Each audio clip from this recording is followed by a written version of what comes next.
সালাম আলাইকুম কবিরাজ মশাই, আমরা দেখলাম কালকে ঠান্ডার তেল নিয়ে ভিডিও করছেন। শরীরটা খুব দুর্বল, ঠান্ডার তেল লাগবো।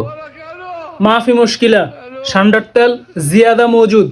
তো ঠান্ডার তেল দিতেছেন, হাদিয়ে কয়টি আনেন? ফুলুস মাইবগা। তেল নিবেন, ব্যবহার করবেন। যদি ভালো ফলাফল পান তাহলে খুশি হয়ে যা দিবেন আলহামদুলিল্লাহ। সবই বুঝলাম, ঠিক আছে। তো কবিরাজ মশাই, আপনার বউ আসেনি? হমদি কয় কি, তোর বউ নাই তাইলে আমার বউ কেমনে থাকবো তোর তেল নিয়ে? আসেন ভাই, নিয়ে যান সান্ডার তেল।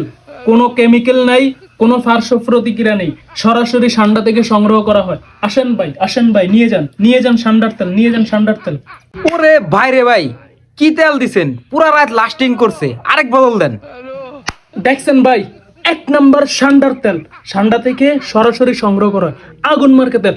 আর এক হুমুন্দি আয়া, মানে আমার বউ নাই দিকে, হ্যাঁ আমার কাছে তো তেল নেয় না। তেলের লো বললো কি সম্পর্ক?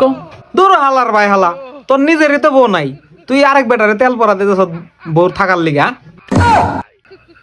হায় রে, যদি বউ নাই কই তাহলে তো আজকে তেল বেচা আর হইব না। আমি একটা জিনিস বুঝি না, বউর লগে তেলের লগে সম্পর্ক কি? পরের বার যে আইব তারে বউ আছে কইতে হইব, নাই কন যাইতো না।